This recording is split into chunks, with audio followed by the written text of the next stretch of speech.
Here's a video of our trip to the Maine coast on the American Independence, which is part of American Cruise Line's 8-day tour. Started in Portland here.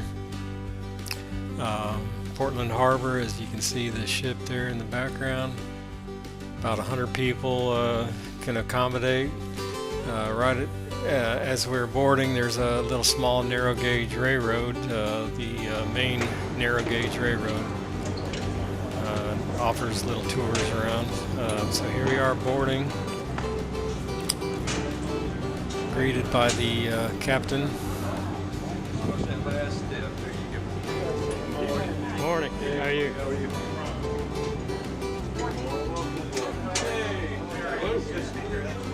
And we got offered a nice little vodka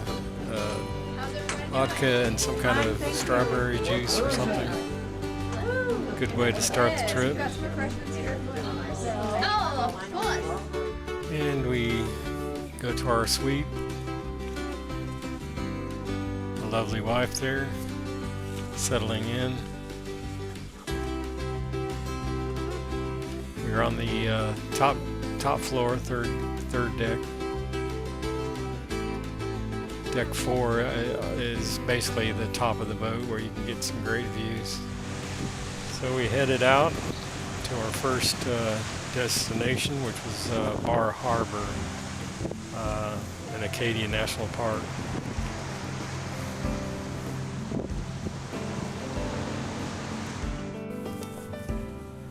And here we are.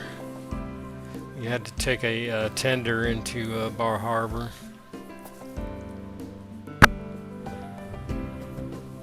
That's not us. It was a little bit bigger than that.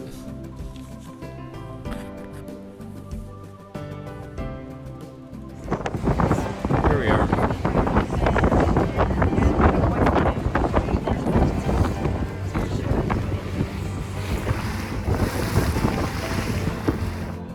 And we took caught a bus, and they took us up to the top of Cadillac Mountain in Acadia National Park. It's the highest point, I believe, on the coast, the northeastern coast of the U.S. Fantastic views.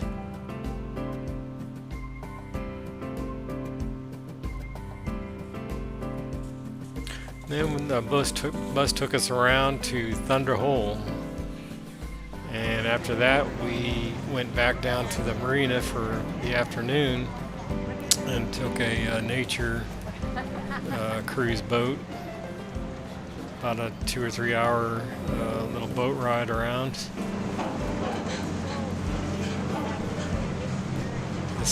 That boat actually holds, I believe he said, 300 people.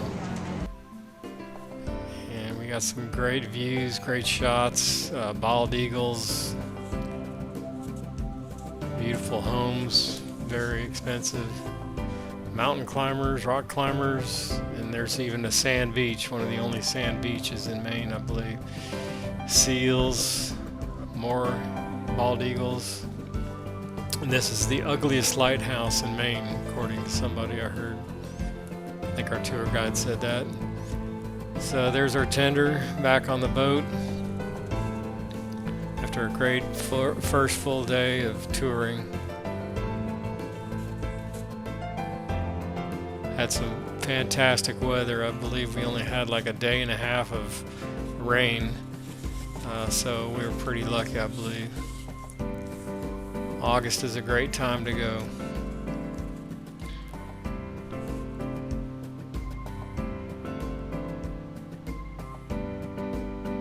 And our next stop, we came into Bucksport and docked at night.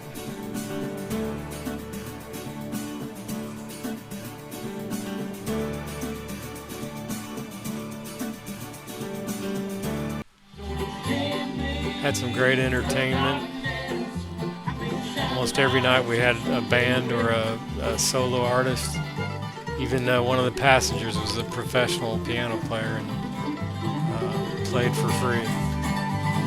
These guys were called the Broken Strings, and I think they broke like 7 strings between the two guitar players. And here's a shot of our tour bus that took us to various excursions, including the lobster bank, which was awesome. Very good food, corn, clams, lobster. Here's Camden. Went there for a little lobster demonstration. Beautiful little town. So here's our lobstering boat heading out to their traps, the demonstration traps.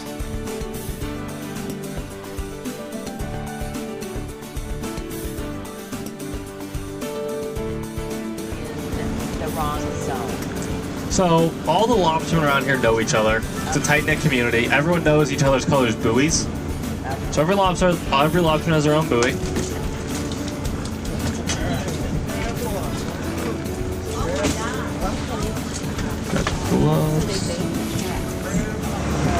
There we go. So it's a short male lobster, and I know it's a male lobster because they have these two swimmerettes, and that's how you tell if there's male or female. And here we are heading up the Penobscot River, past the Penobscot Narrow Bridge and Observatory. Up in the top of one of the pillars is a observatory that we got to go up and see. And so here you are docked at Bucksport.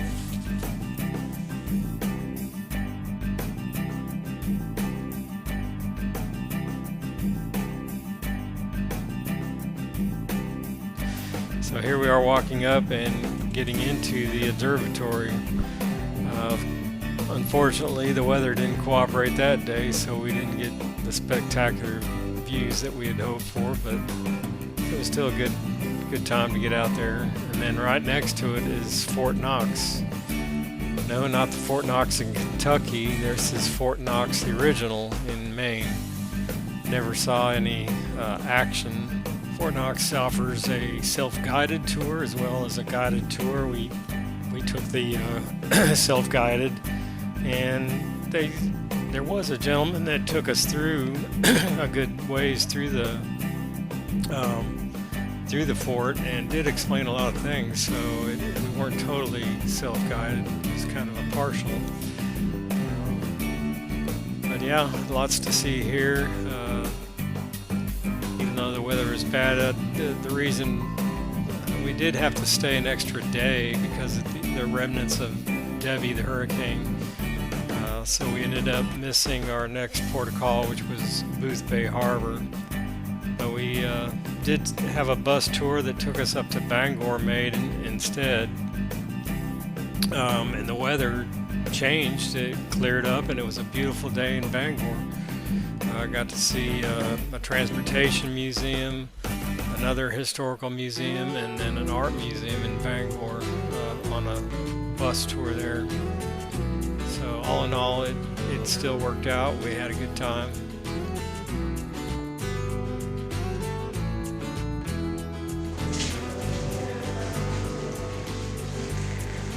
I guess that's the kiln or whatever, where they cook them. The dough box.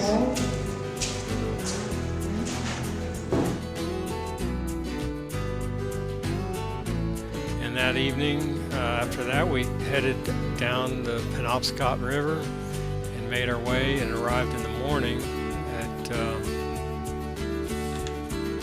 at Bath, Maine, home of the Maine Maritime Museum. Pictured here.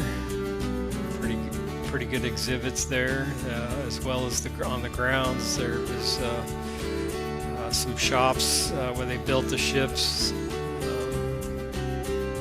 and the representation with the 6 poles represents the size of the largest wood ship ever built, produced right here in Bath, Maine. And you can walk around and take a tour through the different shops. They have most of the original tools. And here's Bath Iron Works. a little ways down, an active plant facility where they retrofit and work on ships, Navy destroyers. I was able to get my drone up to this and get some shots. There's a little model in the museum showing what the grounds look like in the day.